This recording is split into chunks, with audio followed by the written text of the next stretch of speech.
Assalamualaikum warahmatullahi wabarakatuh. Oke, dalam video kali ini kita akan menentukan bentuk molekul berdasarkan teori hibridisasi ya. Hibrid itu artinya gabungan ya atau perpaduan.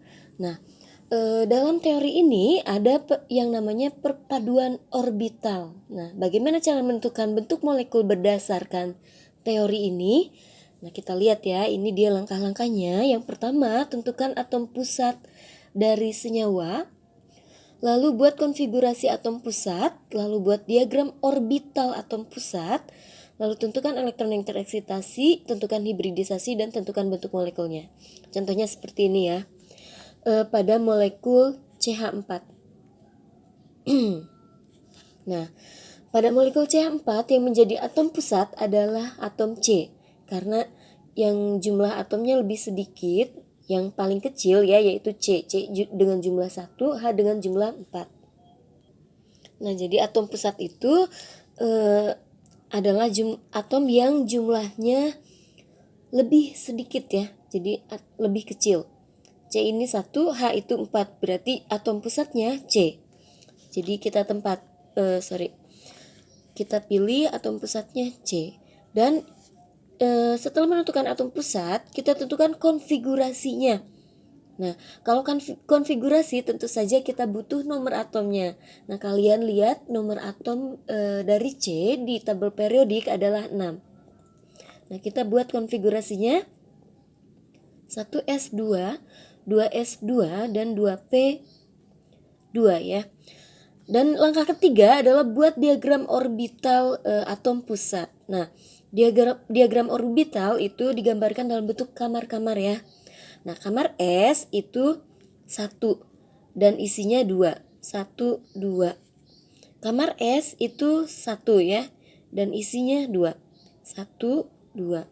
Lalu kamar P itu atau orbital P itu adalah 3. 1, 2, 3. Nah, isinya 2 ya yang ini. Jadi 1, 2. Oke. Nah, ini yang disebut dengan keadaan dasar ya. Ini keadaan dasarnya. Nah, kita lihat dalam keadaan dasar C itu mempunyai 2 elektron yang masih jomblo ya. Ini kelihatan ada 2 ya yang masih jomblo.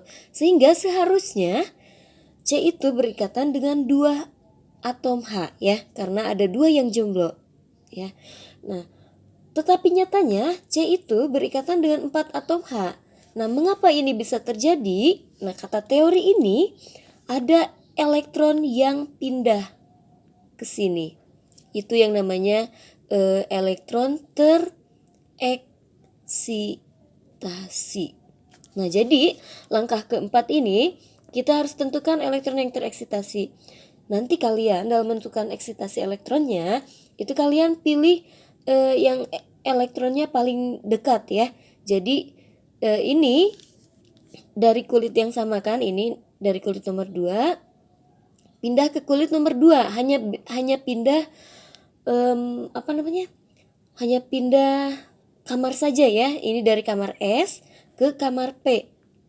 Ini kulitnya tetap nomor 2, jadi pindah 1 elektron. Jadi ibu note lagi ya, untuk menentukan elektron yang tereksitasi itu yang pindahnya 1 saja. Jadi yang pindahnya 1 saja dan dari kulit yang sama.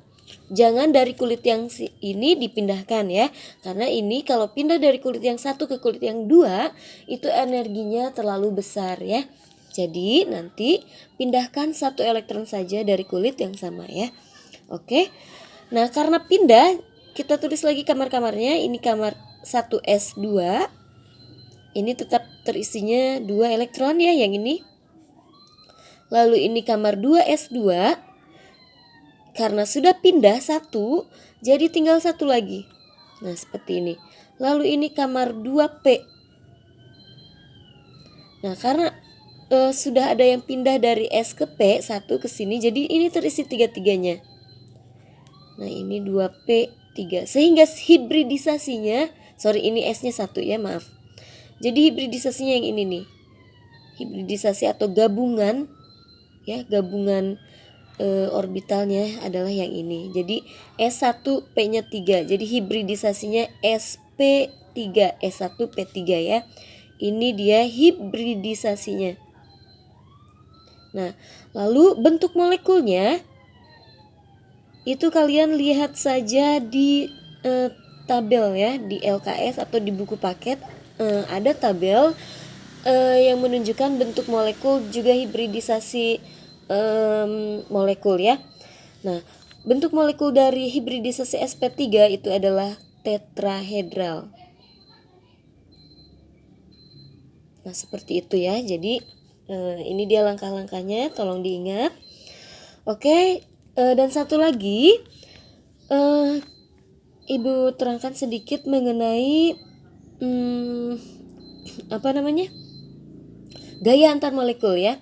Gaya antar molekul itu ada 3. Yang pertama adalah gaya London ya. Nah, gaya London ini terjadi antar molekul nonpolar. Contohnya H2Cl2O2, CH4 dan CCl4. Ini molekul-molekul nonpolar. Lalu gaya van der Waals itu disebut juga gaya dipol-dipol, itu terjadi antar molekul polar ya. Ini polar. Contohnya pada molekul H2O, HCl, HBr dan HI.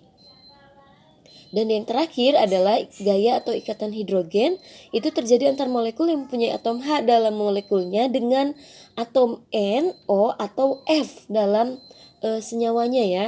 Contohnya antara H dengan N itu contohnya senyawa NH3. H dengan O contohnya H2O, H dengan F contohnya HF. Nah, jadi pada senyawa-senyawa ini itu terdapat ikatan hidrogen.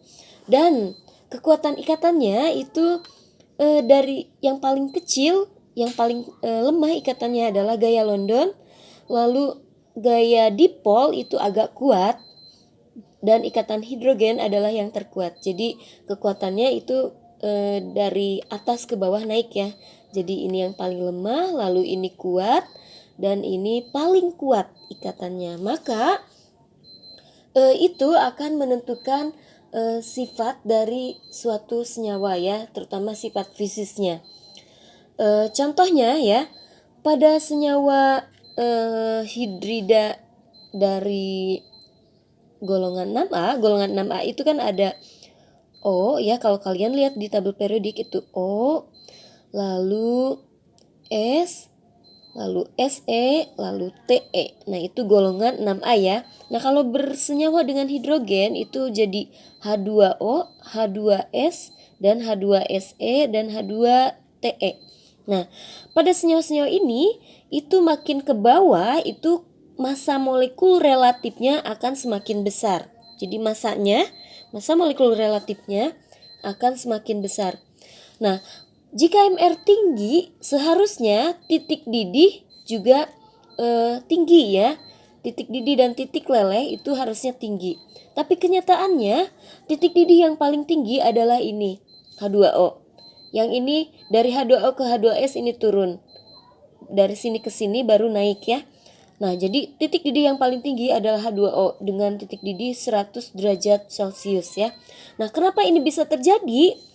Karena ya tadi gaya antar molekul yang dimiliki oleh H2O. H2O selain ikatan gaya dipol juga mempunyai gaya atau ikatan hidrogen. Jadi dalam H2O ini terdapat gaya dipol dan juga ikatan hidrogen. Sedangkan pada senyawa-senyawa yang lain yang ini itu hanya memiliki gaya dipol.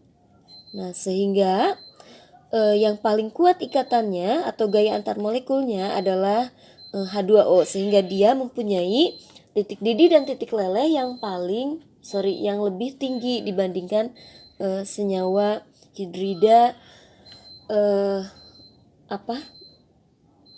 dengan sesama golongannya ya. Yang begitu ya. Oke, sekian penjelasannya. Assalamualaikum warahmatullahi wabarakatuh.